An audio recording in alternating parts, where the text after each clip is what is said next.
Então, pessoal, dando continuidade com o nosso curso de cálculo diferencial integral 3, hoje vamos trabalhar com integrais de linha.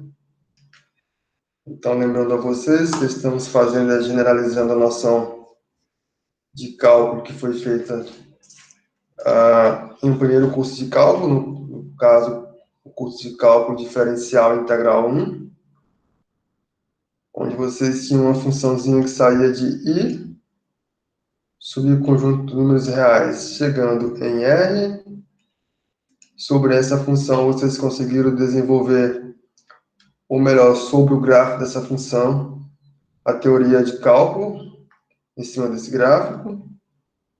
Em seguida, passamos a estudar as curvas, que são as gamas como essas, que saem de um intervalo I, que é subconjunto dos números reais, chegando em Rn, a uma curva como essa, onde a sua imagem mora em Rn.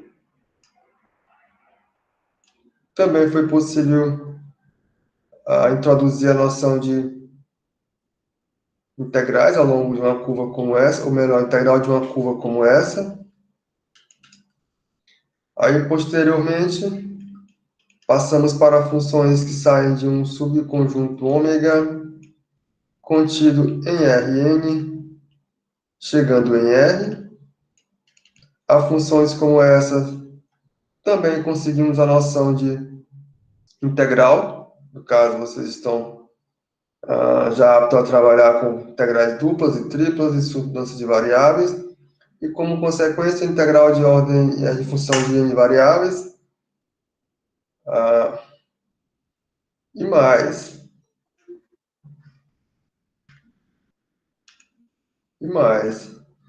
Vocês aprenderam técnicas que vocês podem utilizar no caso da mudança de variável, aplicada a uma função como essa, que generaliza a noção de mudança de variável apresentada aqui, que ela permite a você escolher qual é o conjunto que você quer calcular a integral da função de n variáveis. E com isso você conseguiu a noção de área e volume, ou a definição de área e volume, partindo da noção de integral de funções de n variáveis. Aí agora, pessoal, surge a seguinte pergunta. E se eu olhar para uma função, não mais uma função de n variáveis chegando em R, mas se eu olhar para uma função vetorial? Eu tenho uma função vetorial que sai de Rm e chega em Rn. Será que faz sentido eu falar na integral de uma função como essa, sendo uma função vetorial? Esta é a pergunta.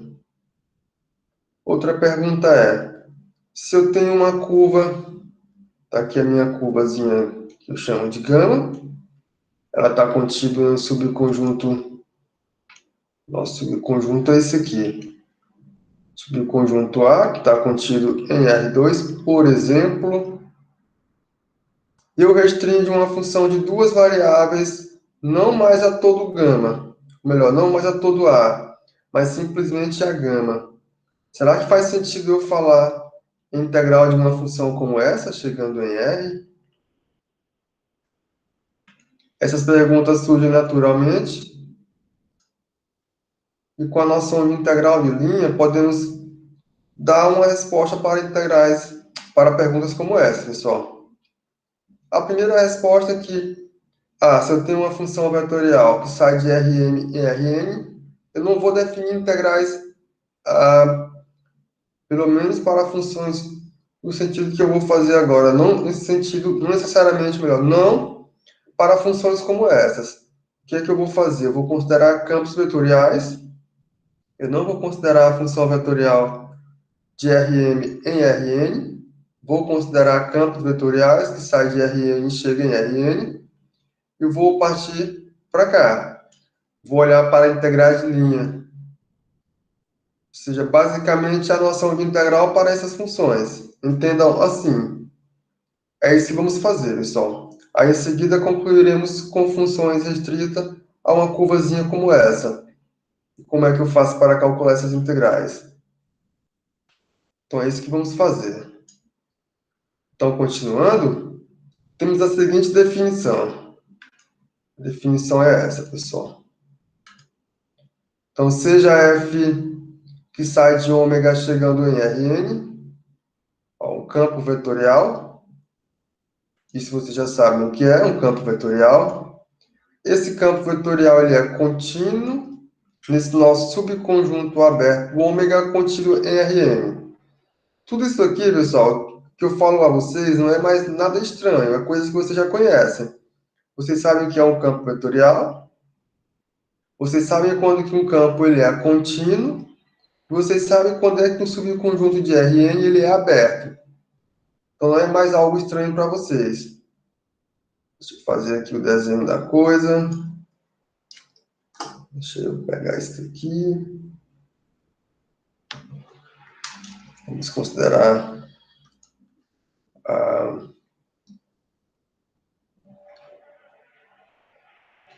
Tá aqui. Vou considerar o nosso Rn como sendo R2, só para fixar a visualização do que está acontecendo, pessoal. Somente para isso. Então, nosso Rn será considerado o R2.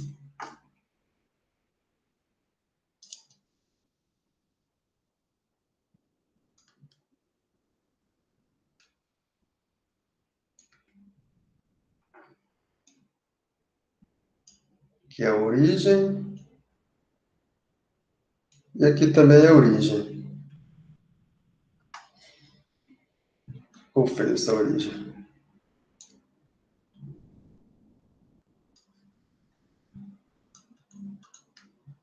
Aqui é a origem. E aqui é a origem. Então, o nosso campo ele sai aqui de R2 e Rn, que eu estou representando por R2. E ele vai chegar em R2. Esse meu campo ele toma valores em um domínio. Tá aqui o nosso ômega. Este conjuntão aqui, que é o nosso ômega. Está aqui. Eu tomo um ponto com componentes ou coordenadas x e y. Tomo este pontinho aqui. O nosso campo vetorial, você já sabe o que ele faz. Ele pega esse ômega e transforma ele em um subconjunto de R2. Ele vai fazer o que com esse nosso ômega? Ele vai transformar esse ômega nesse conjunto aqui. Aqui eu posso pensar como f de ômega. Essa f faz isso. Ela é contínua, esse nosso ômega é aberto. Aí o que vamos fazer mais, pessoal? Vamos considerar uma curva. Essa nossa curva toma valores em um intervalo fechado AB, chegando em ômega. A nossa curva eu vou representar da seguinte maneira. Deixa eu tomar aqui mais uma vez. Vou representar a nossa reta R em azul. Aqui nossa reta R.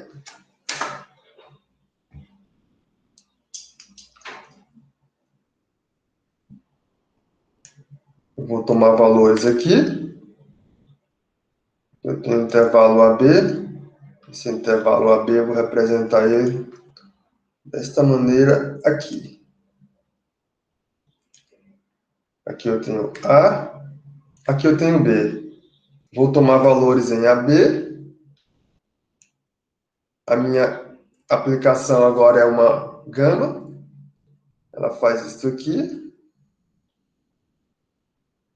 Está aqui, pessoal. Aqui é o nosso gama. Sua imagem está representada aqui em ômega. Chamamos de imagem ou de traço. Essa curvazinha aqui em verde.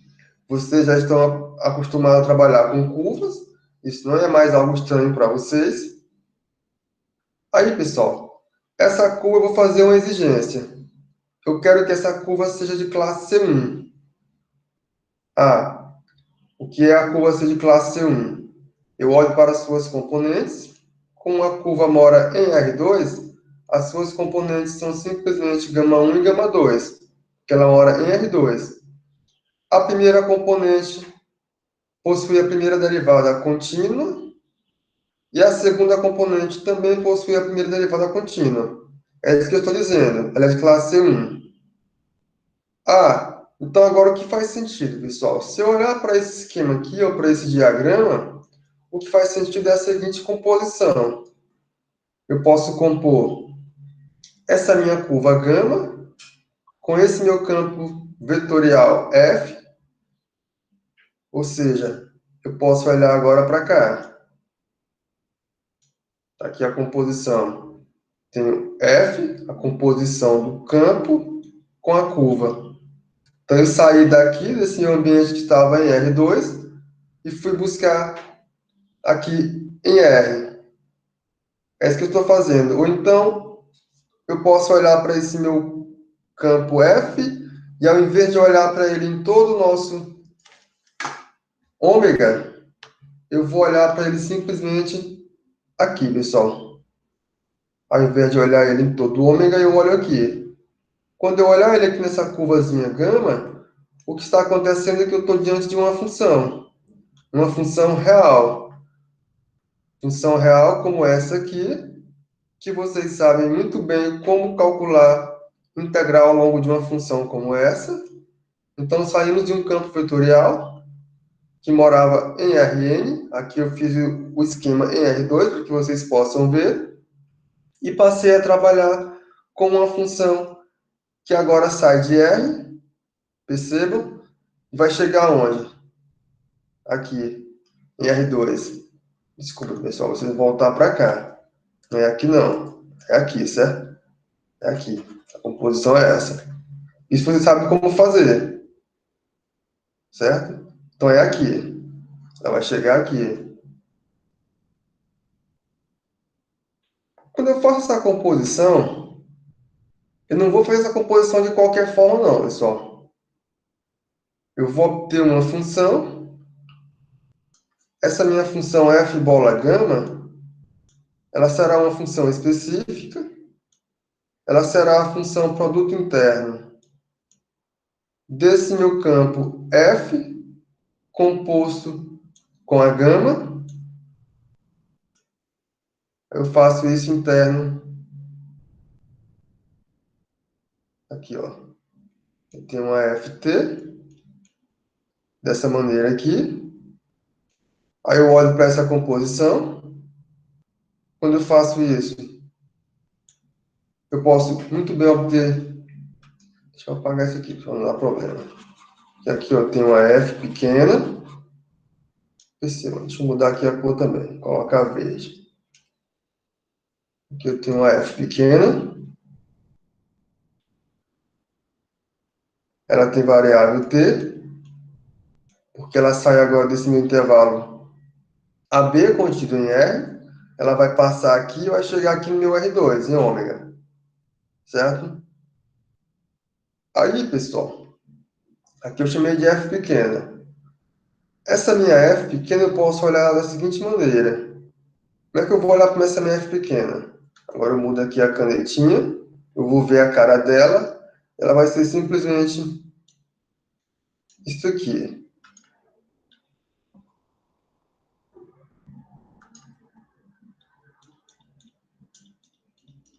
Eu olho para o produto interno dessa minha f grande, que é o campo vetorial.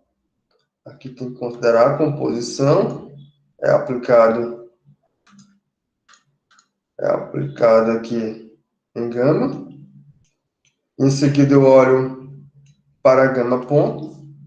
Isso aqui faz sentido, pessoal. Por que isso aqui faz sentido? Essa expressão, ela vai morar em R2. Isso aqui mora em R2. Essa expressão aqui também eu sei que ela mora em R2. Por quê? Aqui eu tenho uma gama com duas componentes, a gama 1 e a gama 2. A sua primeira derivada é a gama 1 ponto. da primeira componente, a derivada da segunda componente é gama 2 ponto.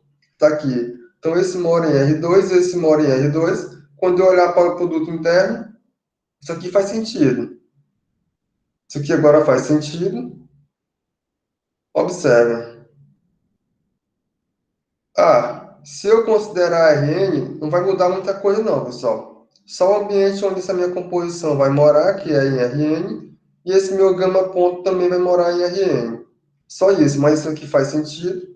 Então, eu posso falar desse produto interno, isso aqui faz sentido realmente, mas eu posso definir a integral de linha. A definição é essa, a integral de linha do campo vetorial f sobre gama, ou ao longo de gama, ele é dado pela expressão 1.1. Como é que é dado? Ele é a integral de A até B, desse produto interno aqui, eu vou integrar em relação à variável t. Agora sim, pessoal, esse produto interno aqui, agora sim, eu posso voltar aqui na página anterior, porque esse produto interno, agora sim, pessoal, essa funçãozinha aqui, que é uma função que sai de R e chega em R. É isso aqui. E aqui vocês sabem como trabalhar. Então, saímos de ômega contido em Rn, conseguimos definir uma funçãozinha real, está aqui. Essa função real, eu posso falar a integral dessa função, porque eu conheço a integral de função de uma única variável. Aí, em seguida, resta fazer somente as continhas.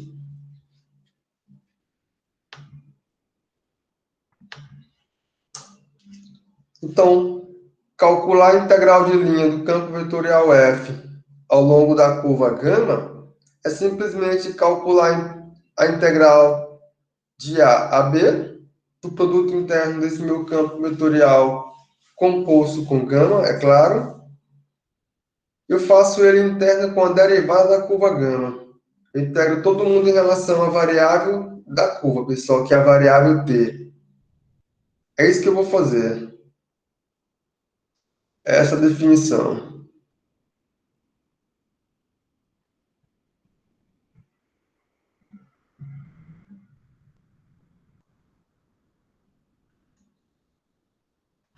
Aí, como exemplo, o que dá para fazer, pessoal? Como exemplo, eu quero calcular a integral do campo vetorial f, que é o nosso campo, é o campo x e y, ao longo da curva gama t, que é a curva t ao quadrado, onde esse nosso t varia de -1 a 1. É isso que estamos fazendo, é isso que eu quero. Quero calcular a integral desse campo vetorial ao longo dessa curva. Vamos ver aqui quem é essa curva, não é, pessoal?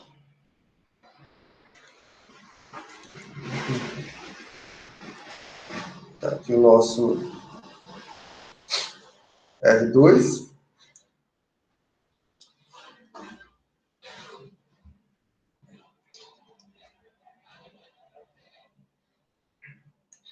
Aqui eu tenho x. Aqui eu tenho y. Se eu olhar para a curva gama t, que é a curva t ao quadrado, quem é esta curva, pessoal? A curva t ao quadrado. Eu posso dizer que isso aqui é igual a x, a primeira componente.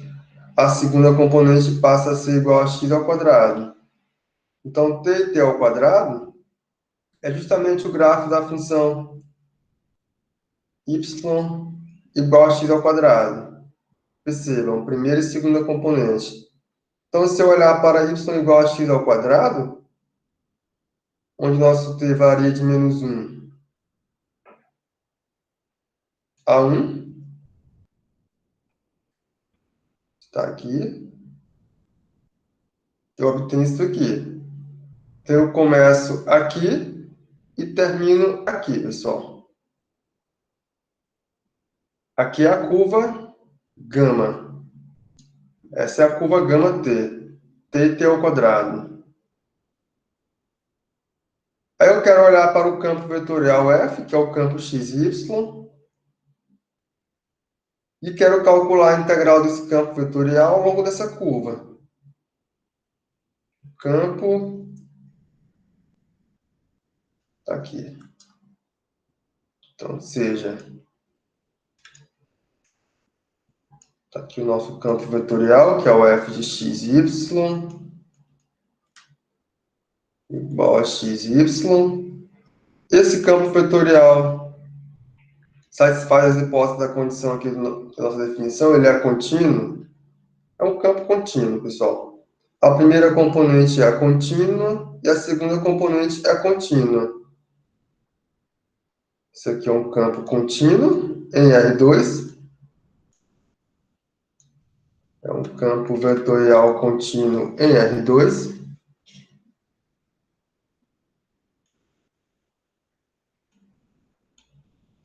Então, tem um campo vetorial. Ele é contínuo em todo R2. Não tem nenhuma restrição no seu domínio, não, pessoal. É um campo muito bom. Então, o que temos, pessoal? Se você olhar para a curva γt, que é a curva t e t ao quadrado, essa curva é uma curva de classe C1. A primeira componente tem por derivada, aqui ela é de classe 1. Por que ela é de classe 1, pessoal? Pois, quando eu olhar para a derivada dessa minha curva, eu vou derivar a primeira componente, eu vou derivar a função t em relação à variável t.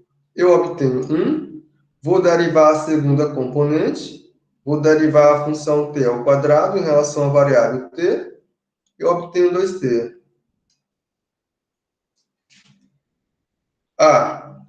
Essa componente aqui da derivada é contínua, e essa componente da derivada da curva gama também é contínua. Como são contínuas as duas componentes, essa função gama ponto é contínua, logo a minha curva gama é uma curva de classe C1. Então, é de classe C1. Satisfaz as hipóteses da nossa definição. Aí, o próximo passo, pessoal, eu vou olhar para a composição de F com gama no seguinte sentido. Eu vou olhar para cá. Note que, para onde que eu vou olhar agora? Aqui para o produto interno. Eu vou olhar para o produto interno dessa minha curva, desse meu campo F composto com a curva. Eu vou olhar para cá. Eu faço esse produto interno com a derivada da curva gama. Se eu componho o campo F, pessoal, com a curva gama, eu vou compor esse campo aqui, com essa curvinha aqui, que vai acontecer. Aonde tiver o nosso x, que é a primeira componente, eu vou substituir por t, e aonde tiver y, eu vou substituir por t ao quadrado, aqui no nosso campo vetorial. Então, eu vou obter a composição do campo F com a curva gama, eu obtenho t e t ao quadrado. Aí, em seguida, eu vou olhar para gama ponto t. Gama ponto está aqui, é 1 e 2t. Fecho o produto interno. Aí faço as continhas. Continhas essas que vocês sabem como fazer. Todos vocês sabem como calcular um produto interno, pessoal. Calculando o produto interno, eu obtenho t mais 2t elevado a 3, corretinho? T mais 2t elevado a 3. Esse é o produto interno da composição do campo vetorial F com a curva gama e a derivada da curva gama do ponto T. É isso que eu estou fazendo. Então, o que segue? Então, segue que a definição fornece o seguinte. Vou pedir outra folha. Vou pedir outra folha. Então, o que segue, pessoal?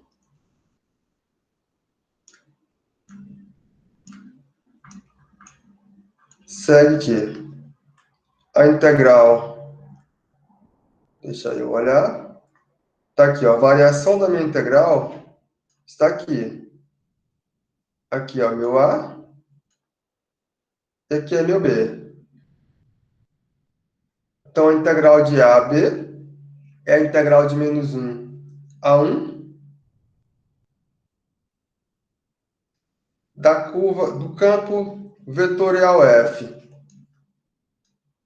Notação está aqui. Do campo vetorial F ao longo da gama. Do campo vetorial F de gama ao longo de gama. Isso aqui é simplesmente a integral de menos 1 a 1 do produto interno desse meu campo vetorial F composto com gama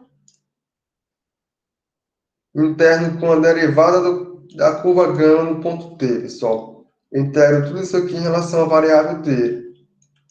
Esse produto interno você já conhece. Ele aparece aqui. Esse produto interno. Substituo. E fica simplesmente a integral de menos 1 a 1. Quanto é que deu esse produto interno, pessoal? T mais 2t elevado a 3. T mais 2t elevado a 3 dt. Fazendo as continhas, quando eu integrar a função t em relação à variável t, eu obtenho t ao quadrado sobre 2, mais, quando eu integrar a função 2t elevado a 3 em relação à variável t, eu obtenho 2 sobre 4t elevado a 4, dá 1 meio de t elevado a 4. Tudo isso aqui variando de menos 1 a 1. Que, por sua vez, fornece 1 meio mais 1 meio menos 1 meio menos 1 meio. 3 mais 1, 4, 2 quartos. Eu não queria que zerasse não, né, pessoal? Mas zerou, não tem problema. T2, T3, é correto, tudinho, né? Fica t ao quadrado sobre 2. Fica 1 menos 1 meio dá 0. Zerou, né, pessoal? Então, a integral deu 0. Ficou 1 meio mais 1 meio, dá 1. Menos 1 meio menos 1 meio, dá menos 1. Zerou.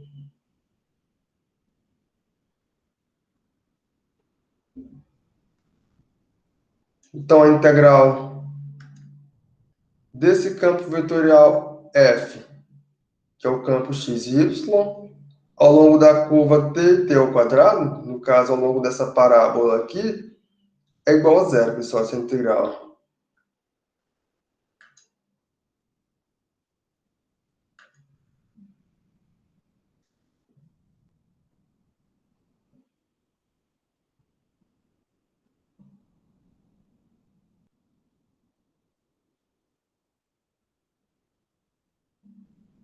Continuando.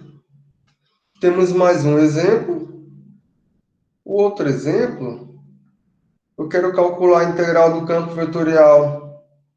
Quem é o nosso campo vetorial? É o campo f de x e y, que tem como primeira componente menos y sobre x ao quadrado mais y ao quadrado.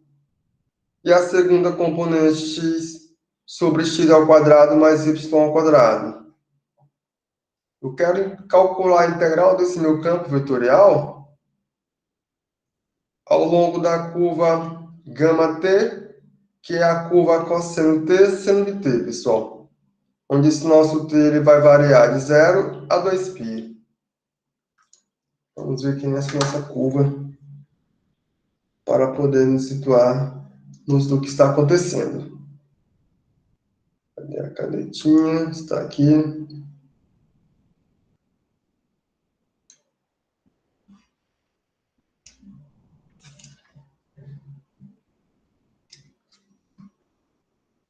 Eu tenho uma curva que mora em R2. Então, aqui eu tenho x e aqui y. Aqui é a origem. Se você olhar para essa curva gama, pessoal, a curva gama é uma velha conhecida de vocês. A curva gama, ela tem como imagem a circunferência de centro na origem e raio 1. Essa curva aqui, ela fornece para você a circunferência de centro na origem e raio 1. Então, essa curva é esta aqui, pessoal. 1, menos 1, menos 1 e 1. Isto fornece a nossa curva gama. Essa é a nossa curva. Eu quero integrar esse campo vetorial F, esse campo aqui, ao longo dessa curva. Eu não quero integrar ele em todo R2, somente ao longo dessa curva. É isso que eu quero fazer. Então, novamente, vamos lá. Seja, vou mudar a canetinha. Então, seja o campo f de x e y, que é o campo com componentes menos y sobre x ao quadrado mais y ao quadrado, x sobre x ao quadrado mais y ao quadrado. Esse campo, pessoal, ele é um campo contínuo em um aberto. Quem é esse nosso aberto? É o R2 quando você tira a origem. Percebam, o único ponto onde esse meu campo possui problema é onde suas componentes possuem problema. Ela possui problema quando x é igual a 0 e y é igual a 0. Então se eu tirar a origem, esse campo ele é contínuo em R2 menos a origem. Então eu tenho um campo, ele é contínuo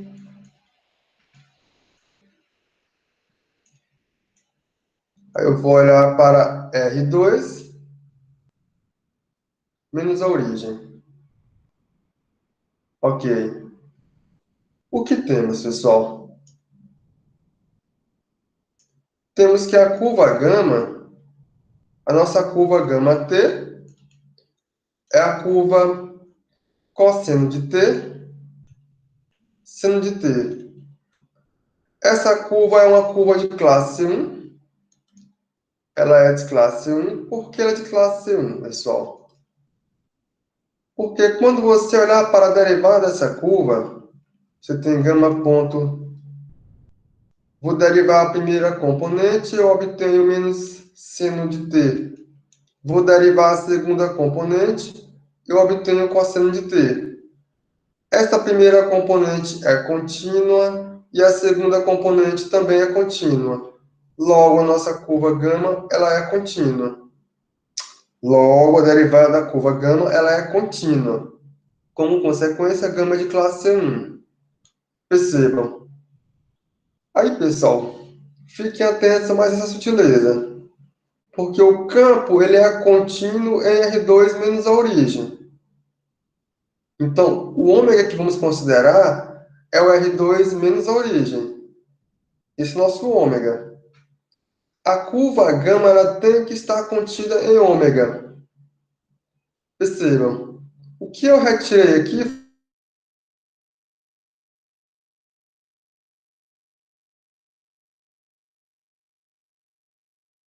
em ômega. Não tem nenhum problema. Então, isso é muito importante. O meu ômega onde esse meu campo é contínuo, é um ômega onde a minha curva gama está contida em sua imagem. E aqui faz sentido. Aí, agora sim, eu vou olhar para o produto interno. Então, daí,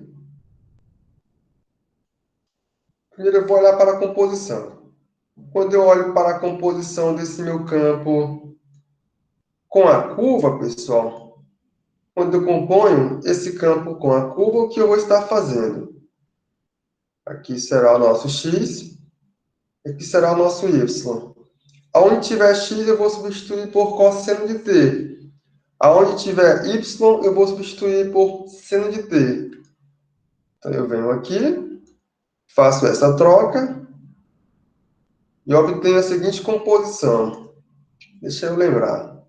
Então, fica menos seno de t. Fica menos seno de t sobre cosseno ao quadrado de t mais seno ao quadrado de t. Percebam que o x virou cosseno e o y virou seno. Aqui eu abro parêntese. Ficou feio, né, pessoal? Abro parêntese, fecho parêntese.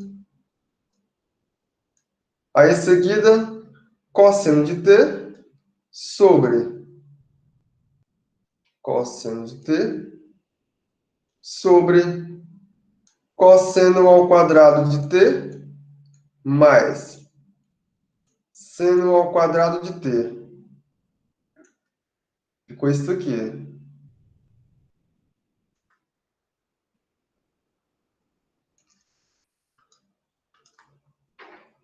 Aqui é simplesmente seno. Pronto. Ficou isso aqui, pessoal. Isso acontece quando eu olhar para o produto interno de F composto com gama. Faço isso aqui interno com a derivada da curva gama. Olha o que acontece. Eu vou estar fazendo o produto interno dessa expressão aqui que eu acabei desenvolvendo aqui em cima. Eu faço o produto interno de menos o seno de t. Pessoal, aqui, cosseno ao quadrado de t mais seno ao quadrado de t é igual a 1. Cosseno ao quadrado de t mais seno ao quadrado de t também é igual a 1. Então, vamos colocar isso logo aqui para facilitar as contas. Só para simplificar, não ficar carregando isso toda hora, ou o tempo todo. Então, fica simplesmente o produto interno de menos o seno de t, cosseno de t. Eu faço isso aqui interno com... Cadê, pessoal? A derivada da curva gama. A derivada da curva gama está aqui. É menos o seno de t, cosseno de t, menos o seno de t, cosseno de t. Então, segue aqui por definição que vai seguir, pessoal. Então, segue aqui a integral de A a B. Aí vamos ver quem é A e quem é B. Aí, observe, pessoal. Aqui é o nosso A variação sempre é da curva. A variação sempre serão os extremos do intervalo onde a curva faz sentido, pessoal. Está aqui o A e está aqui o B. Retorno aqui. Então, vou integrar de 0 a 2π. Vou integrar de 0 a 2π. Integral de 0 a 2π. Do campo vetorial f ao longo da curva gama. Isso aqui é igual à integral de 0 a 2π desse produto interno aqui, pessoal. Está aqui. Que é esse produto interno? Quando você desenvolver esse produto interno, você vai obter que isso aqui é simplesmente igual a... É simplesmente igual a seno ao quadrado de t mais cosseno ao quadrado de t, que é igual a 1. Então aqui é a integral de 1 dt, que é simplesmente a integral de dt. Faço as continhas e eu obtenho t, variando de 0 a 2π. Isso aqui, por sua vez, é igual a 2π. Então, a integral do campo vetorial f, que é o campo com componentes menos y sobre x ao quadrado mais y ao quadrado, x sobre x ao quadrado mais y ao quadrado, ao longo da curva γt, que é a curva com componentes cosseno de t e seno de t, é igual a 2π, pessoal. E com isso conseguimos terminar mais um exemplo de como que calculamos a integral de um campo vetorial ao longo de uma curva. Prosseguindo. Aí, pessoal, que se em geral a nossa f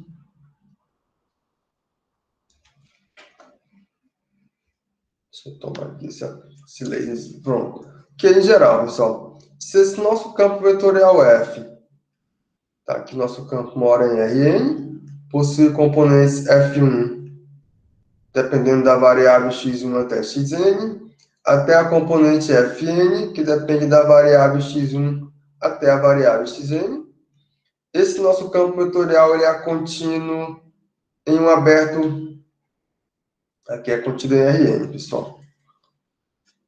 Isso aqui é contido em Rn. Deixa eu só mudar aqui para não... Aqui é Rn. Pronto. E eu tenho que gama, ela sai de AB e ela chega em ômega.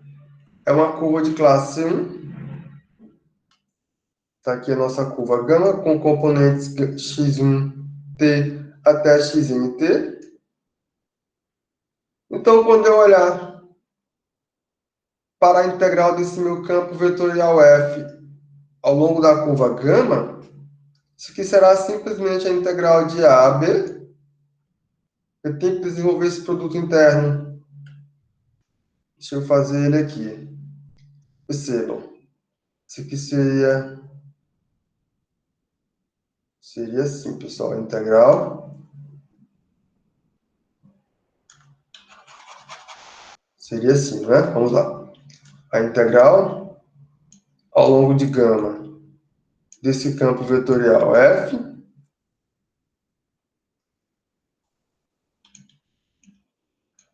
isso aqui seria a integral de a a b do produto interno da composição desse meu campo com a curva, aqui no ponto T, quando eu faço interno com a derivada da curva gama, dt. Só que eu conheço quem são as componentes do campo e conheço quem são as componentes da curva. Então, eu posso olhar para esse produto interno, que ele será simplesmente igual. Como é que fica esse produto interno? Será o produto interno de... Quando eu componho esse meu campo com a curva, quando eu faço a composição, aí ele vai ficar F1. Aqui vai ficar de x1 até xn, que depende de t. Continuo com Fn x1, xn, que depende de t. Então, fica basicamente dessa maneira aqui. Deixa eu diminuir aqui o espaço para poder... Fica assim, pessoal. Fica simplesmente a integral de A a B do produto interno de F1 de x1 t até xn continuo Fn x1t até xn t. Tudo isso aqui interno com x1.t, que aí eu posso, ao invés de escrever x1 ponto, eu escrevo em termos de notação diferencial. Ou seja, eu posso escrever da seguinte maneira. É a derivada da componente x1 em relação à variável t.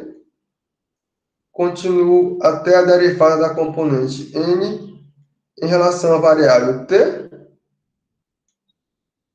dt. Aí, como consequência, eu posso desenvolver esse produto interno aqui. Repito a integral de a a b.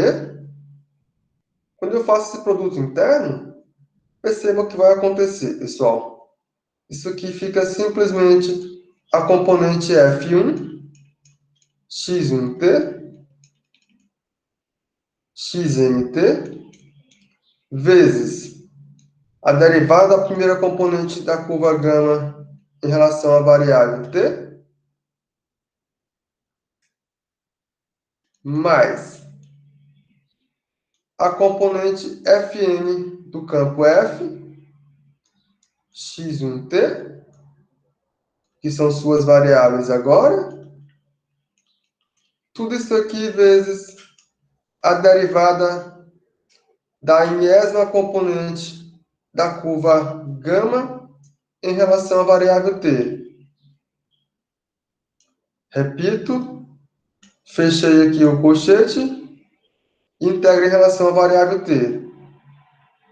Então, em geral, integrar um campo vetorial f ao longo de uma curva gama, lembrando que essa curva tem que ser de classe 1, e o campo um campo contínuo em um aberto que contém a imagem da curva. Eu sei como que é dada, e é dado por essa expressão aqui, pessoal, que é a mesma expressão que aparece aqui na equação 1.2. É isso que acontece. Que podemos particularizar, e em particular, se esse nosso campo ele é um campo que mora em R3, como está particularizado aqui, está aqui, o nosso campo ele mora em R3. Tem uma, duas, três variáveis, uma, duas, três componentes. Ele mora em R3. A nossa curva gama também deve acompanhar e deve morar em R3, a curva gama. Pelo que eu fiz agora há pouco, por 1.2, se eu considerar esse n igual a 3, então eu tenho que a integral do meu campo vetorial f ao longo da curva gama é simplesmente a integral de a a b da componente p vezes a derivada da primeira componente da curva em relação à variável t, mais a componente t vezes a derivada da segunda componente da curva em relação à variável t, mais a componente r, vezes a derivada da terceira componente do campo gama, da curva gama em relação à variável t. Isso foi o que fizemos. Porque lá, tínhamos isso aqui, pessoal. Se a curva mora em Rn, e o campo mora em Rn, o que acontecia era isso aqui. Lembre-se. A era F1 dx1 dt mais Fn dxn dt. Tudo isso aqui em relação à variável t. Só que agora particularizamos, nosso n é igual a 3. Então, em particular, eu vou até a componente 3 do nosso campo e a derivada da terceira componente da nossa curva. E eu obtenho a expressão 1.3 que é dada aqui em cima. Se esse nosso campo ele mora em R2, pessoal, aí agora aqui eu tenho que tirar esse R daí, pessoal. Esse R não faz parte. Tira esse R daqui. Esse R não faz parte. Pronto, é só até aqui. Nosso campo agora é um campo que mora em R2. Nosso campo é esse aqui. Tem o componente P, que depende da variável x e da variável y. Tem componente Q, que depende da variável x e da variável y. A nossa curva ela deve morar nesse mesmo ômega onde o meu campo está definido e é contínuo. A curva deve ser de classe C1. Suas componentes são simplesmente x de t e y de t. Então eu obtenho a expressão 1.4, porque agora eu sei integrar esse meu campo vetorial f ao longo de gama, e ele é simplesmente a integral de a a b. Eu vou olhar para P composto com a curva gama, eu obtenho P de xt, yt, a derivada de x em relação à variável t, mais a componente Q composta com a curva gama, vezes dy dt. Tem algumas coisas digitadas erradas aqui, eu não percebi, mas tem, pessoal. Isso aqui não faz parte, tirem. Isso não tem, pessoal, isso aí está errado. Pronto. Isso aí até aí. Fecho aqui o colchete e integro em relação à variável t. Essa é a nossa expressão 1.4. Então, percebam que as contas ficam bem mais simples.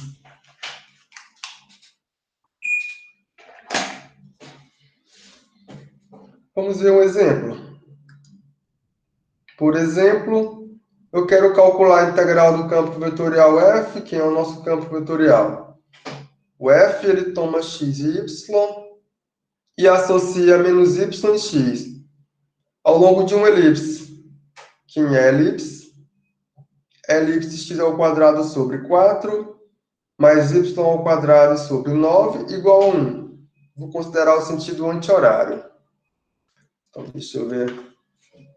Vamos montar essa nossa elipse para nos situarmos no que está acontecendo, para me ver onde é que eu estou integrando esse meu campo vetorial. Eu vou escrever a elipse, o eixo maior é 3, o eixo menor é 2. Então, o eixo maior é 3 e o menor é 2. Basicamente aqui. Pronto. Aqui eu tenho o eixo x e aqui o eixo y.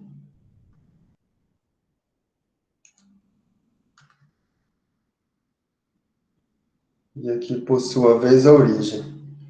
Essa nossa elipse é a elipse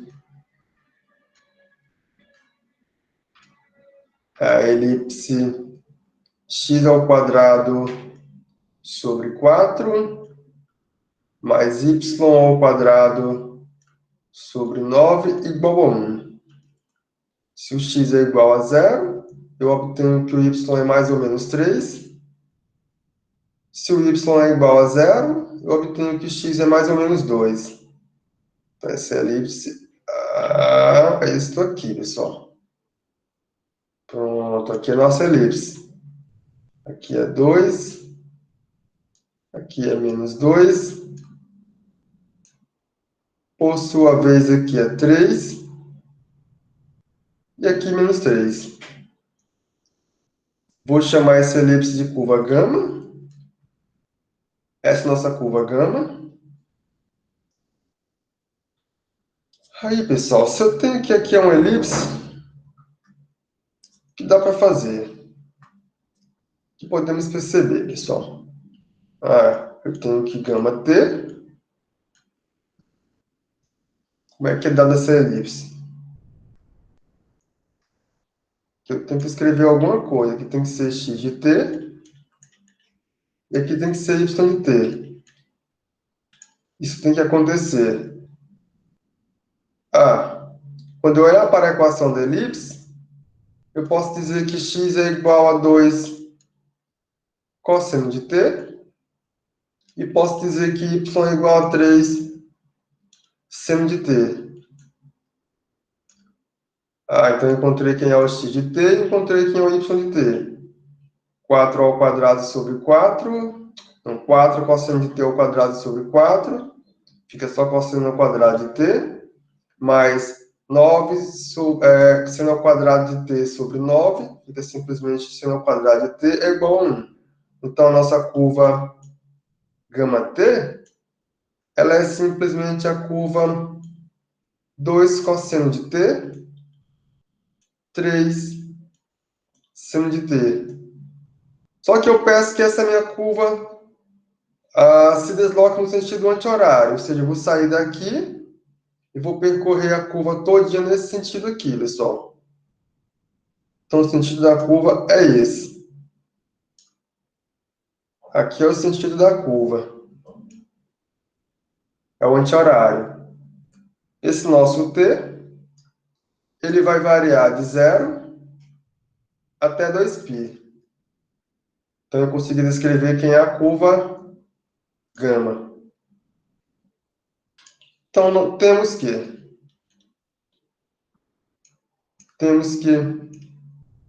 esse campo vetorial F,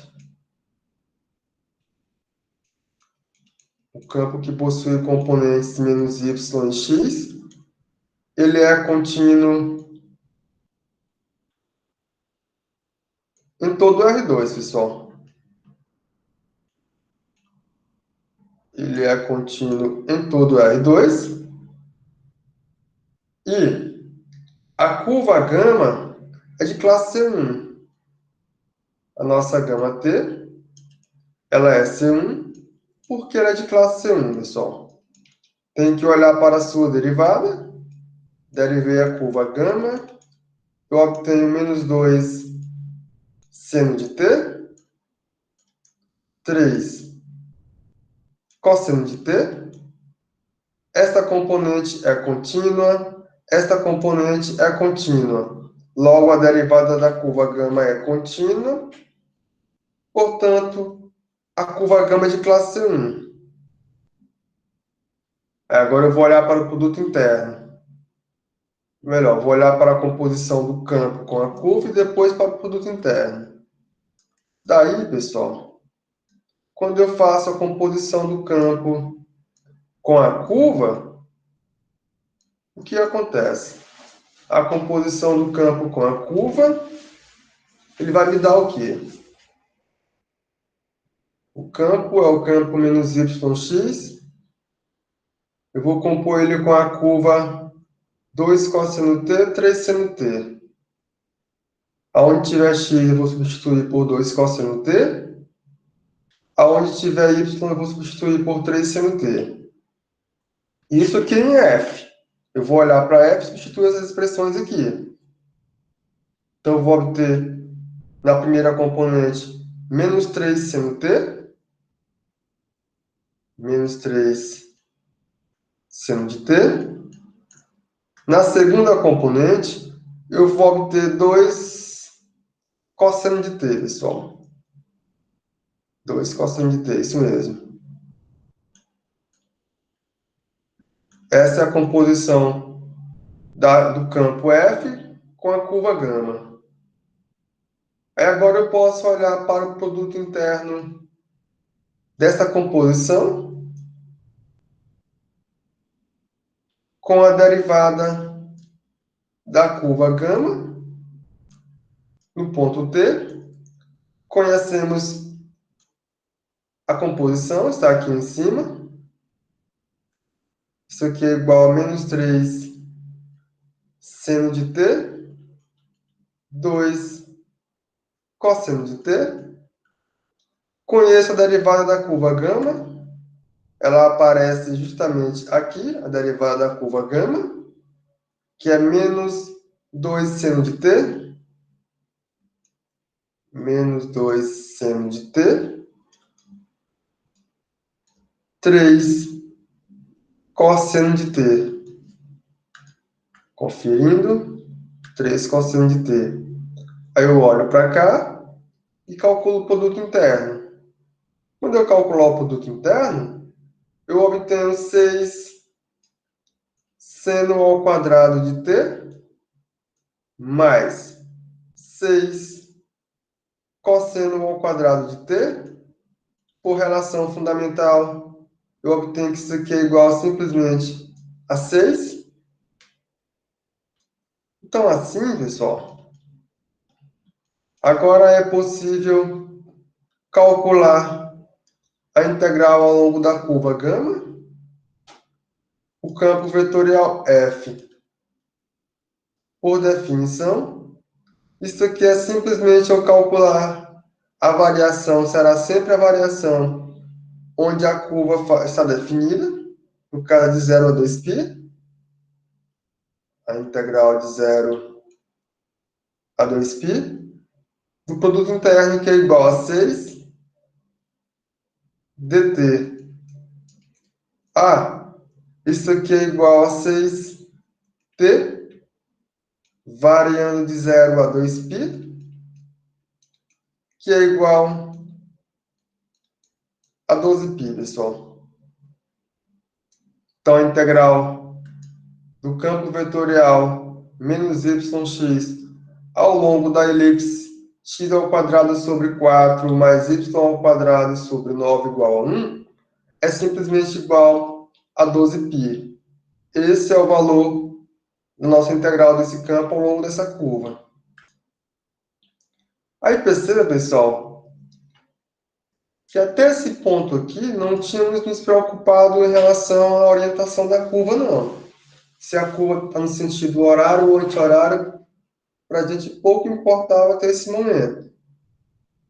Mas vamos ver o que acontece se olharmos para a curva e passarmos agora a considerar o sentido de movimentação ou de deslocamento ao longo dessa curva.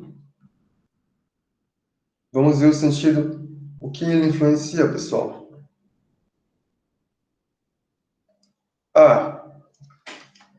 Eu tenho o γ1. Aqui eu tenho o γ1, que sai de AB e chega em Rn. E tem o γ2, que sai de CD e chega em Rn. Tenho duas curvas de classe C1, pessoal.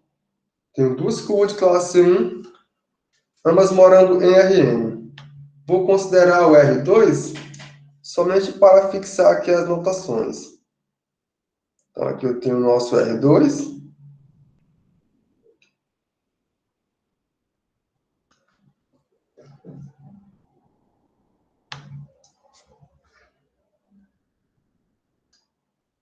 Eixo do X. Eixo do Y. A origem. Tenho a curva γ1, que eu vou representar a curva γ1 em vermelho.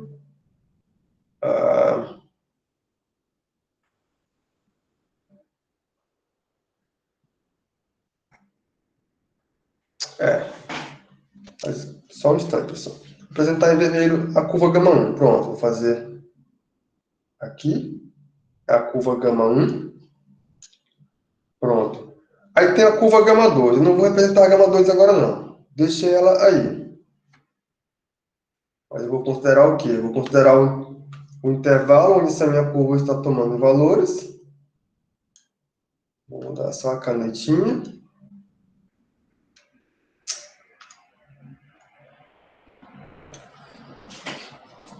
Aqui. E aqui. Então eu posso olhar para cá.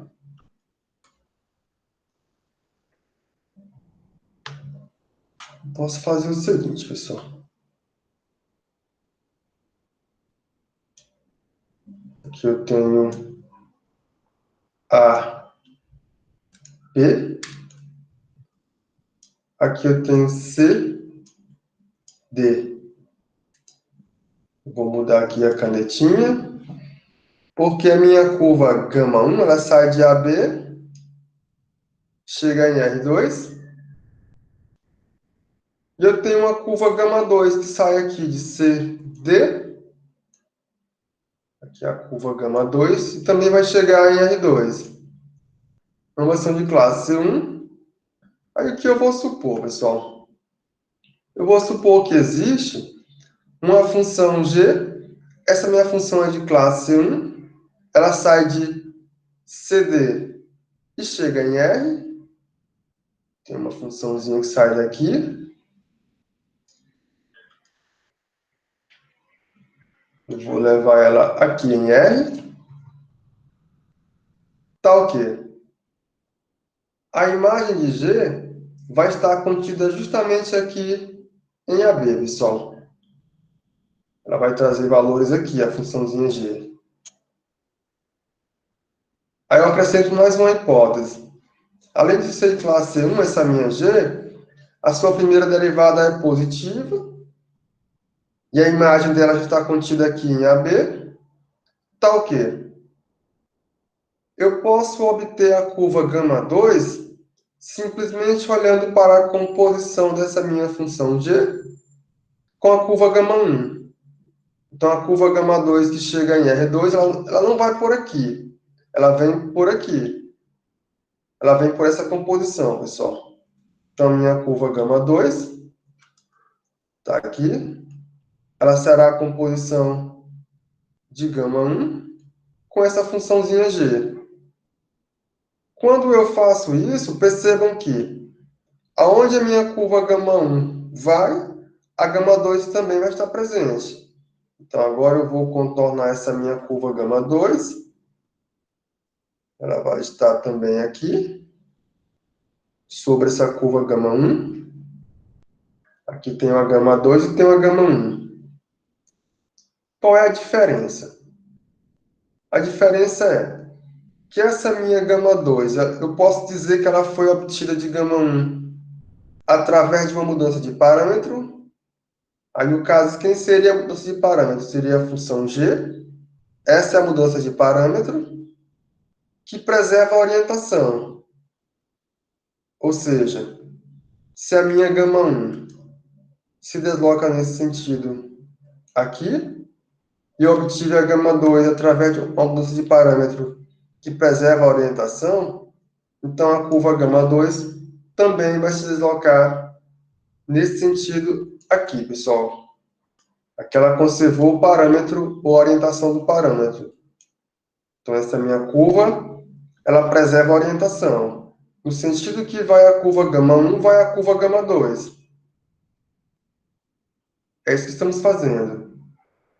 Mas podemos fazer mais. Podemos fazer o seguinte.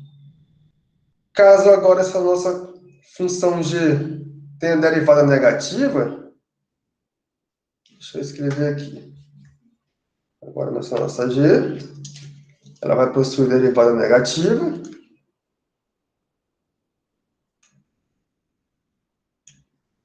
Novamente está aqui, aqui.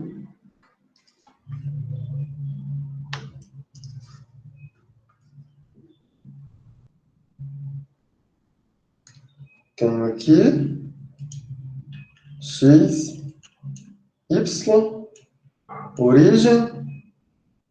Aqui eu tenho a, b.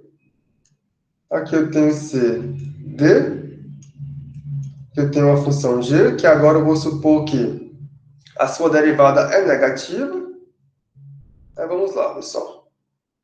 Aqui eu tenho a curva gama 2. E aqui eu tenho a curva gama 1. Está aqui. Gama 1. E obtenho a gama 2, que possui o mesmo traço, ou a mesma imagem da curva gama 1. Está aqui. Só que agora o que acontece?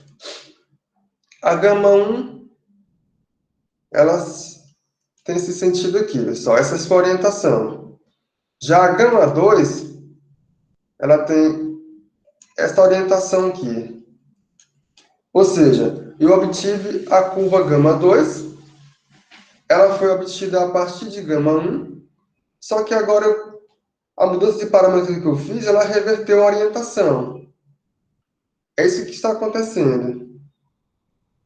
Gama 2 é a mesma gama 1 em termos de traço ou de imagem. Aqui é a gama 2. A única diferença é porque uma tem um sentido e a outra um outro sentido contrário. São as mesmas, a menos de uma orientação, pessoal. Essa gama 2 foi obtida de gama 1 através de uma reversão na sua orientação. Foi isso que fizemos. Aqui eu obtive gama 2 a partir de gama 1, mas a orientação permaneceu a mesma. Aqui não. Aqui eu troquei as orientações, pessoal. Aqui podemos concluir o seguinte. Quando gama 2 é obtida de gama 1 por uma mudança de parâmetro que preserva a orientação, ela preserva. Então, gama 1 e gama 2 têm a mesma imagem, correto? A derivada de gama 2 é a derivada de gama 1 vezes a função g, derivada. Aqui é a regra da cadeia, para a função de uma única variável. E o que eu vou obter aqui, gama 2 ponto e gama 1 ponto, composta com a função g, são paralelas, pessoal. Que o que vai acontecer é isso aqui. Como ela preserva a orientação, aqui eu tenho gama 2 e aqui eu tenho gama 1. Ela vai preservar a orientação. O sentido da minha gama 2 é esse. O sentido da minha gama 1 é esse. Aí, qualquer ponto que você considerar, um pontinho como esse aqui eu tenho gama 2 ponto, que você sabe como que é obtido, via a regra da cadeia para a função de uma única variável. Isso aqui é simplesmente gama 1 ponto vezes g ponto.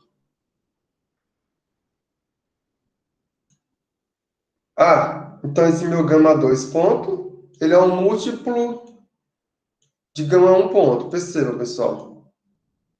Como ele é um múltiplo de gama 1 ponto, eles são paralelos. São paralelos e terão o mesmo sentido, porque a função g ponto é uma função positiva em CD. Então isso vai acontecer. Agora, no caso que acontece a reversão de orientação, vai acontecer isso aqui, pessoal. Aqui eu tenho a curva gama 2. E aqui eu tenho a curva gama 1. A gama 2 ela é obtida a partir de gama 1 composta com a G. Elas possuem ainda a mesma imagem. Isso não dá para remover. A imagem permanece a mesma. Gama 2 pontos, eu sei calcular. Basta eu olhar para a composição aqui e aplicar a regra da cadeia. Então, eu tenho o seguinte. Como eu conheço a derivada da gama 2 ponto, e esse minha função g ela é negativa, então aqui nesse pontinho, eu tenho gama 2 ponto, que é igual a gama 1 ponto, vezes g ponto. Nesse mesmo pontinho, que é esse aqui, eu tenho gama 1 ponto. Perceba que a gama 2 ela é múltiplo de gama 1. Logo, gama 2 ponto, melhor, gama 2 ponto é o múltiplo de gama 1 ponto, desculpe. Logo, gama 2 ponto e gama 1 ponto são paralelos e os sentidos serão contrários. Enquanto gama 2 se orienta para cá, o gama 1 vai mudar aqui, pessoal. O gama 1 vai mudar. E agora, em vez de ter esse sentido aí, o sentido dele passa a ser isso aqui. É o contrário. Ficou feio, né? Ficou feio. Vai ficar assim, pessoal. É aqui.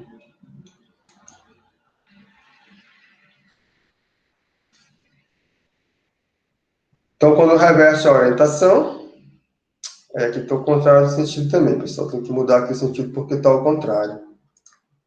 Ó, uma tem uma orientação, a outra tem outra orientação. Está trocado aqui.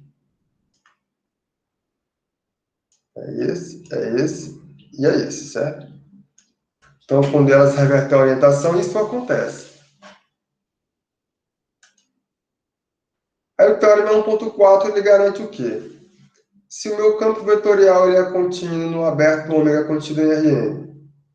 Aí eu tenho duas curvas, a gama 1 e a gama 2, ambas de classe C1, chegando nesse nosso ômega, pessoal. Se gama 2 for obtida de gama 1 por uma mudança de parâmetro que vai preservar a orientação, então a integral do meu campo vetorial f ao longo de gama 1 é simplesmente igual à integral desse meu campo vetorial f ao longo de gama 2, pessoal. Aqui é gama 1, aqui é gama 2. Mas agora, se esse meu gama 2 for obtido de gama 1, não mais preservando a orientação, mas por uma mudança de orientação, que reverte esse...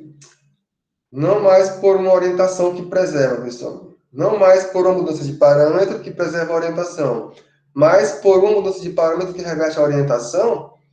Então, agora a integral desse meu campo vetorial f ao longo de gama 1 é igual a menos a integral desse meu campo f ao longo de gama 2. Então, quando preserva a orientação, são iguais. Quando reverte a orientação, eu acrescento o sinal de menos em um dos membros da igualdade. Essa é a única mudança que vai ocorrer, é essa, pessoal. Certo? Temos aqui um exemplo.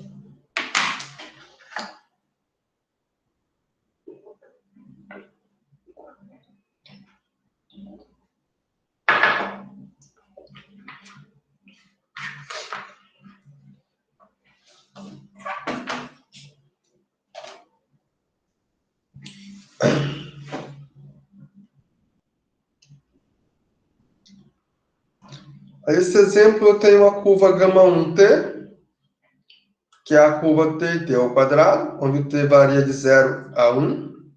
E tem uma curva gama 2t, que é a curva u sobre 2 e u ao quadrado sobre 4, onde esse nosso u varia de 0 a 2. São curvas de classe C1. Eu vou contar esse campo contínuo, pessoal, que é o campo f de xy igual a x ao quadrado mais exponencial de x mais xy ao quadrado mais xy. Não tenho nenhuma dúvida que esse campo ele é contínuo.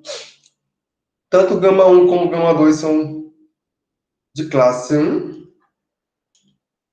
É o que dá para perceber, pessoal. Dá para perceber? Aqui eu consigo obter gama 2 a partir de gama 1. Perceba. Perceba que se a minha função g de t, vou chamar de g de u, só para ficar igual a notação que aparece aqui no exercício. G de u, que é nossa g de u, pessoal? É a função... A minha função g de u é a função u sobre... Fica u sobre 2, não é isso? É, função u sobre 2. Está aqui. Essa é a função g de u. Essa função é a função que possui derivada contínua. Então, quando eu olhar para a gama 2 de u, eu posso muito bem obter a gama 2 a partir de gama 1 composta com essa minha função g de u. Perceba, pessoal, que isso aqui é a gama 1 aplicado em u sobre 2. Se você olhar para a gama 1, substituir o t por u sobre 2, você vai obter u sobre 2, u ao quadrado sobre 4. Mas vai ficar... Só que aqui não é 4, não, pessoal, que isso é u ao quadrado, não dá se for u Dá uma mudançazinha aí. Então aqui é só u ao quadrado. U ao quadrado sobre 4. Aqui não tem 4, aqui é só ao quadrado, pessoal. Deixa eu só corrigir aqui. Pronto. É só u ao quadrado. Substituir. Isso aconteceu. U ao quadrado sobre 4, que agora o meu t passa a ser igual a u sobre 2, então fica u ao quadrado, 2 elevado a 2, 4. Essa é a nossa curva. Aí, o que é a derivada da função g, pessoal? A derivada da função g é a função 1 sobre 2, que é maior do que zero. Então, essa mudança de parâmetro que eu fiz, ela preserva a orientação. Então, gama 2 e gama 1, elas possuem mesma orientação, pessoal. Possuem mesma orientação. Elas possuem mesma orientação. Quem é que me diz isso, pessoal? É a função derivada de g. Ela que vai me dizer isso. Se a orientação é mantida ou se é revertida.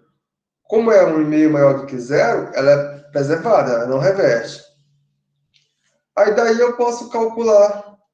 Daí, calculemos o que, pessoal? A integral será ao longo de gama 2 do campo f d2. Para mim fazer isso aqui, basta eu calcular a integral do campo f ao longo de gama 1, pessoal. Basta fazer isso. Então, para isso, o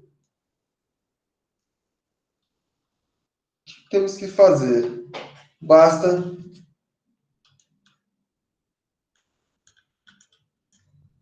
calcular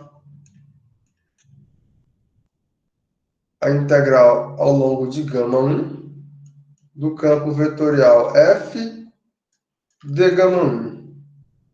Ora, essa conta eu já sei como fazer. A integral ao longo de gama 1 do campo f vezes d gama 1, isso aqui eu sei como fazer. Vocês sabem como fazer? Isso aqui é igual à integral de onde, pessoal? O gama 1 varia de 0 a 1. É a integral de 0 a 1. Aqui eu tenho a integral de 0 a 1 do produto interno da composição do campo f com a curva gama 1. Onde tiver x eu substituo por t. Onde tiver y eu atribuo t ao quadrado. Então vai ficar t mais a exponencial de t. Aqui vai ficar t mais exponencial de t mais t elevado a 3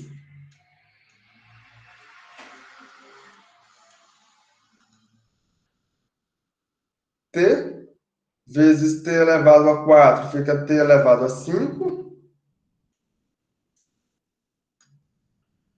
mais t vezes t ao quadrado, que dá t3. Aí aqui eu fecho. Aí eu vou olhar para onde, pessoal?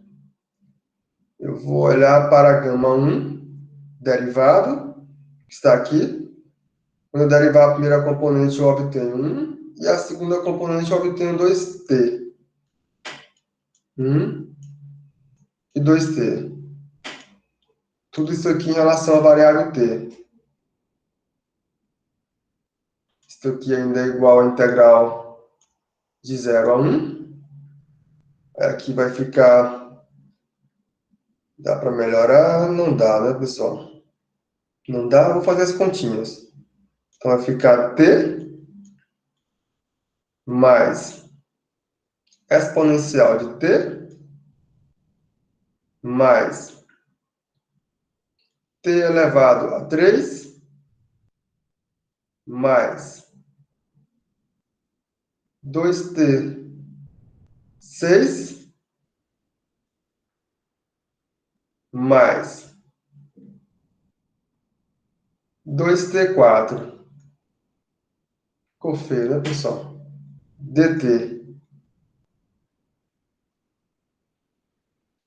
Ah, dá para melhorar? Tem alguma coisa em comum? Não tem. Deixa eu conferir. T mais exponencial de t mais t elevado a 3 mais 2t 6 mais 2t4. Ah, então isso aqui é igual integrando em t. Eu obtenho t ao quadrado sobre 2 mais exponencial de t mais t4 sobre 4 mais 2 sétimos de t elevado a 7 mais 2 quintos de t elevado a 5, variando de 0 a 1. É isso mesmo, pessoal. Depois vocês conferem, vai estar tudo certinho. T exponencial de t, t4 sobre 4, 2 sétimos de t elevado a 7, 2 quintos de t elevado a 5. Quando eu substituo aqui a variação no meu limite de integração, fica 1 meio mais e mais 1 quarto mais 2 sétimos mais 2 quintos. Dá para melhorar? Pode deixar aí. Dá para melhorar, mas pode deixar aí, pessoal. Vai ficar uma fração somado com e. Vai melhorar, mas não fica tanto, né? Então, assim eu consigo calcular a integral de onde a integral ao longo da curva gama 2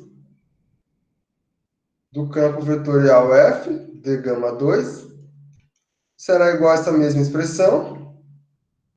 Vai ficar e mais 1 meio mais 1 quarto mais 2 quintos mais 2 sétimos. Esta é a solução, pessoal. Aí para frente, pessoal, o que podemos fazer? Dissemos que uma curva gama de AB em Rn é de classe C1 por partes, se essa gama for contínua e existirem partições. O que vai acontecer? Vai acontecer o seguinte. Tá aqui a nossa curva. Essa curva, geralmente ela sai de um intervalo AB. Tá aqui o nosso A. Aqui eu tenho o nosso B. Vou particionar esse intervalo AB. Vou criar várias partições, que são subintervalos contidos nesse meu intervalo AB. Aqui eu tenho T1. Aqui eu tenho um TJ. Aqui eu tenho TJ mais 1. E assim eu consigo por diante. Então, eu tenho uma curva que está nesse meu... define esse meu intervalo AB, essa é a minha curva. Ela é de classe C1 por partes, pessoal. Quando eu posso... Claro, essa minha gama deve ser contínua. Em primeiro lugar, tem que ser contínua, certo? Esse é o primeiro ponto. Aí, o segundo ponto é, eu particiono esse meu intervalo AB em subintervalos, de tal modo que quando eu restringir essa minha curva gama ao subintervalo como esse aqui, pessoal, ou a todos esses subintervalos, eu vou obter uma curvazinha gama em si.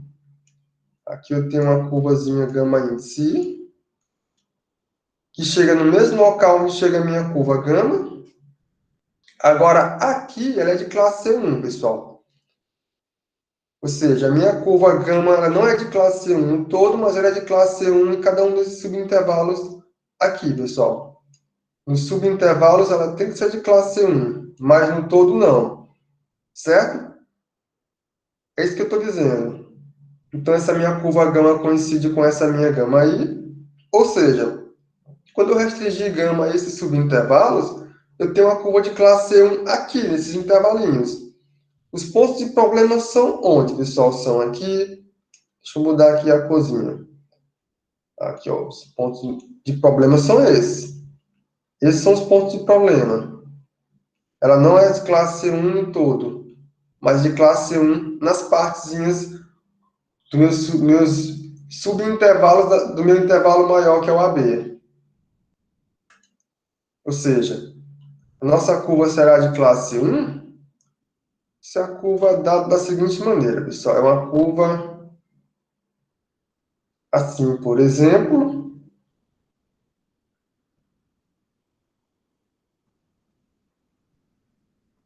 Aqui é um exemplo de uma curva de classe C1 por passe. Desculpem, é uma curva de classe C1 por passe. Aqui é uma gama, ela é C1 por partes. Ela não é de classe C1 no todo, não. Mas nas partes, sim. Porque aqui, pessoal, tem um problema. Aqui tem um problema. Aqui tem um outro problema. Aqui possivelmente tem um outro problema. E aqui um outro problema. Ela não é de classe C1 na toda. Ela não é suave em todo o domínio. Mas ela é suave nas partes. Perceba como aqui ela é suave. Aqui já tem um pontinho que ela não é mais suave. Aqui ela continua suave, é suave até aqui. Aqui ela é suave e aqui suave. Aqui já não é suave, aqui não é. Aqui são pontos que me dão problema. Então, quando eu digo que a minha curva de classe C1 por partes, é desse jeito que estou falando, é nesse sentido que estou falando. Ela é de classe C1 nas partes, não no todo. Aí, pessoal, se eu tenho um campo vetorial contínuo aberto e tenho uma curva gama de classe 1 por partes, sei lá, aqui é a minha curva. Curva é essa. Aqui é uma curva gama, que é de classe C1 por partes. Se eu tenho uma situação como essa, também eu posso falar na integral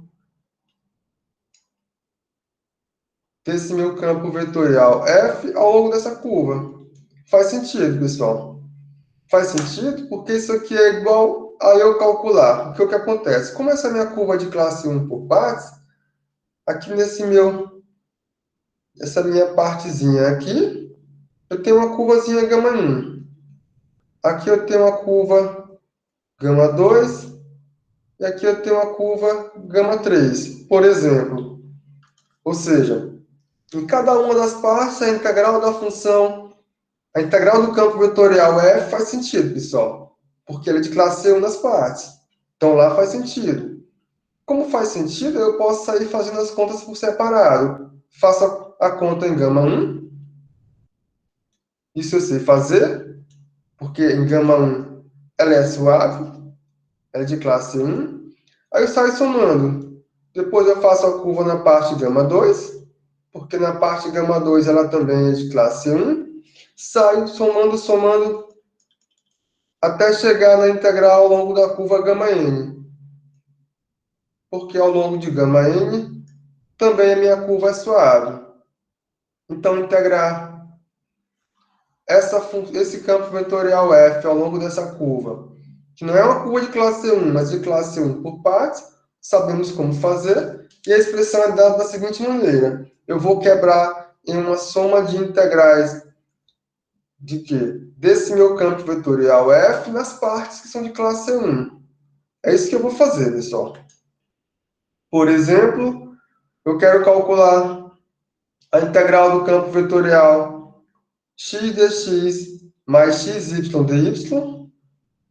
Quero calcular a integral desse campo. Ao longo da curva t e módulo de t, com esse meu t variando de menos 1 a 1. Percebam. Eu tenho um campo e tenho uma curva.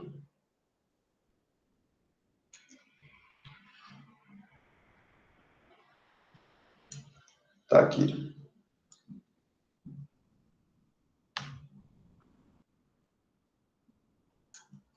X, Y, origem. Se você olhar para a curva gama, pessoal, o que é a curva gama? A curva gama vocês conhecem? Por quê? A curva gama é o gráfico da função módulo de t.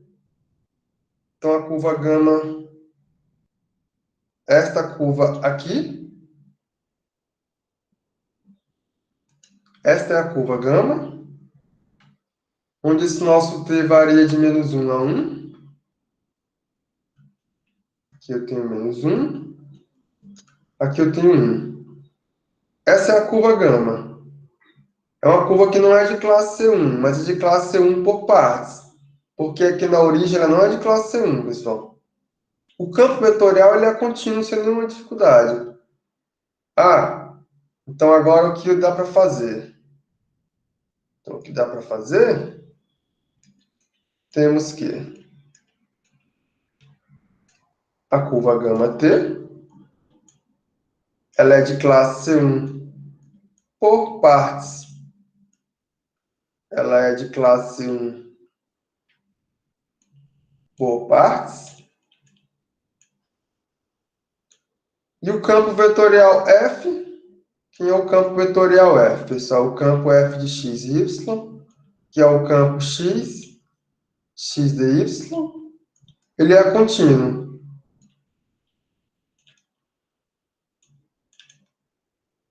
Ele é contínuo. Então, o que eu vou fazer? Eu vou quebrar essa minha curva gama em partes. Essa parte aqui eu vou chamar de gama 1. Essa parte aqui eu vou chamar de gama 2. O todo é gama, pessoal. O todo é gama. Então, seja, vou chamar de gama 1, uma das partes. Então, seja gama 1 de t. Eu vou considerar como sendo igual a t e menos t. A variação aqui ela importa. A variação será de menos 1 a 0. Vou chamar de gama 2 de t a curva t e t, onde esse nosso t ele varia de 0 até 1. Então, eu quebrei essa minha curva gama em duas, em gama 1 e gama 2. Daí, pessoal, por definição, o que temos? A integral do campo vetorial f ao longo da curva gama, isso aqui será igual à integral do campo vetorial f ao longo da curva gama 1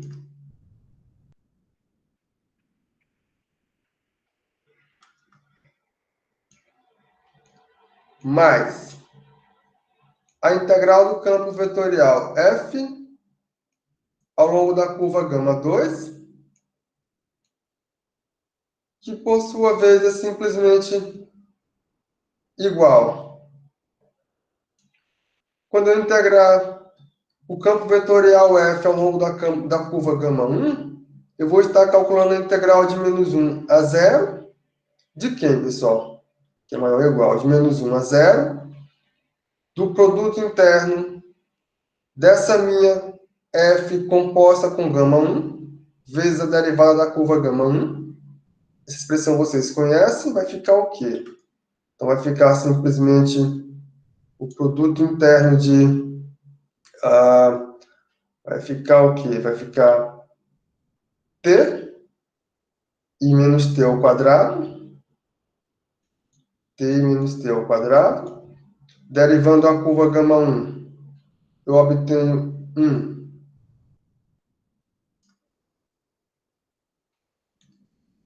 Eu obtenho 1 e menos 1 dt mais a integral de 0 a 1. Vou compor o campo F com a curva gama 2.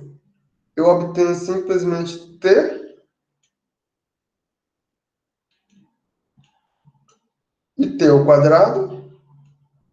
Derivando a curva gama 2 em relação à variável t, eu obtenho 1 em 1, dt. Isso aqui será igual... Isso aqui será igual a quanto, pessoal? Será a integral de menos 1 a 1. A integral de menos 1 a 1 vai ficar t mais t ao quadrado. T mais t ao quadrado dt mais t mais t ao quadrado mais a integral, desculpa, pessoal, que é de menos 1 a 0, mais a integral de 0 a 1 de quem? De t mais t ao quadrado. De t mais t ao quadrado. Não ficou negativo? Calma aí, pessoal. Aqui é positivo. Correto. Correto. dt. Então isso aqui é igual. Vai ficar t ao quadrado sobre 2.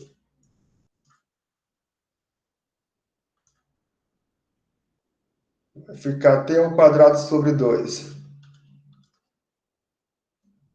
Mais t3 sobre 3, com a variação de menos 1 a 0, mais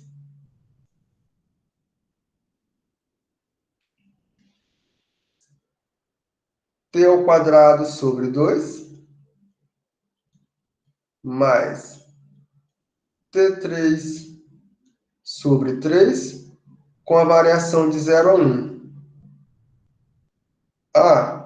Isso aqui ainda é igual ao quê, pessoal? Quando for 0, vai zerar todo mundo, vai ficar simplesmente menos 1 meio, mais 1 terço.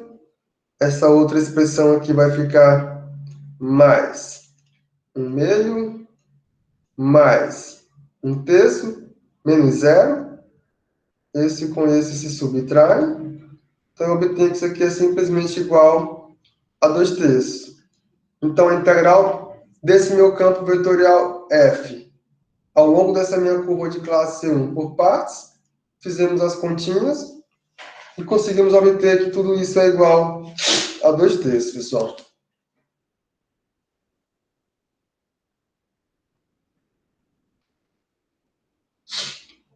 Aí, para finalizar, o que podemos fazer é definir a integral.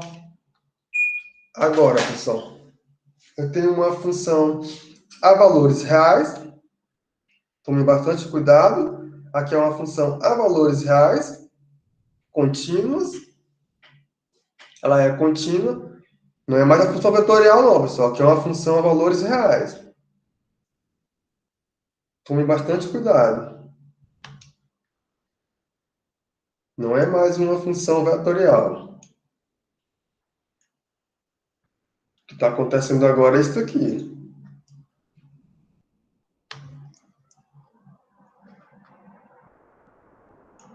Aqui eu tenho x, y, a origem. Aqui eu tenho o intervalo AB. Então, eu tenho uma curva de classe C1 por partes. Eu tenho uma função a valores reais. Essa função não é mais uma função vetorial. Essa função agora ela leva valores aqui.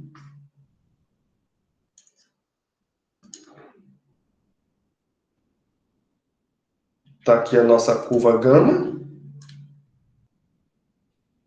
A nossa função f, ela vai tomar valores aqui, de tal modo que essa minha curva gama tenha por imagem justamente contida no domínio da minha função f.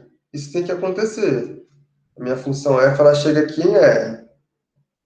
Aí o que eu vou fazer?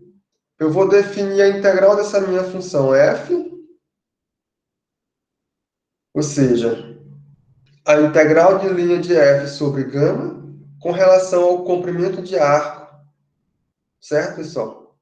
É a integral de linha dessa minha f relativa ao comprimento de arco, com relação ao comprimento de arco. Como é que ela é dada? Ela é simplesmente dada por essa expressão aqui. A notação é esta, a integral de f em relação ao comprimento de arco S, é igual à integral de A a B da composição dessa minha curva f da minha função f com a curva gama vezes a norma da derivada da minha curva gama em relação à variável t. Percebam que aqui é um produto de um número real com um número real. Então, essa integralzinha aqui é uma integral real, pessoal. Tome bastante cuidado. Isso aqui sai de R2. A nossa f sai de R2 e chega em R. E a curva chega lá em ômega. Então, agora eu posso fazer isso. Porque esse produto aqui é um produto de números reais. Então, isso aqui faz sentido e está bem definido. Ok. Por exemplo, eu posso calcular a integral da função f de x e y, que é a função x ao quadrado mais 2xy, ao longo da curva gama t, cosseno t e seno t. Percebam. A curva é a curva gama t, cosseno t, seno t, que você já conhece. É uma curva de classe C1. Se é de classe C1, é de classe C1 por partes. Não tem problema, pessoal. Mas C1 por partes não é C1. Mas C1 é C1 por partes. A nossa função f é uma funçãozinha a valores de várias variáveis, de duas variáveis, a valor real. Ela é contínua. Então, eu posso falar na integral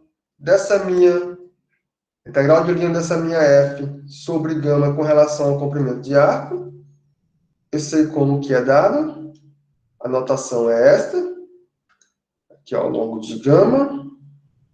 F de x ds, que é o comprimento do arco. Isso aqui é igual à integral de a a b. Nosso a e aqui o nosso b.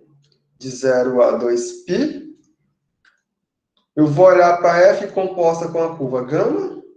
Onde tiver x, eu vou substituir por cosseno de t. Então, vai ficar cosseno ao quadrado de t. Onde tiver y, substituo por seno de t. 2 seno ao quadrado de t.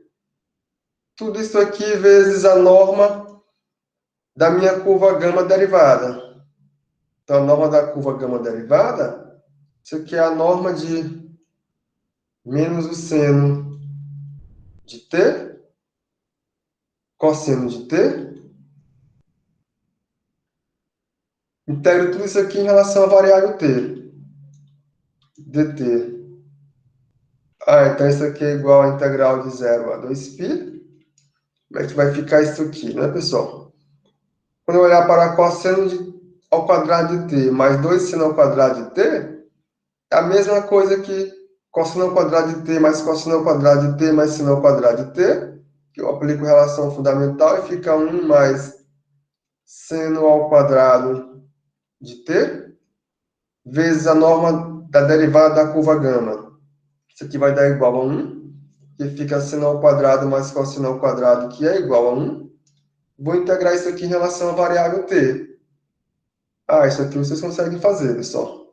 Dá para terminar, né? Vou integrar isso aqui. Isso aqui vocês conseguem fazer. Vocês sabem quem é o seno. Vocês fazem a mudança. Fica 1/2 de cosseno de 2t, não é isso? Aí dá para terminar. Deixa aqui para vocês terminarem. Tranquilo?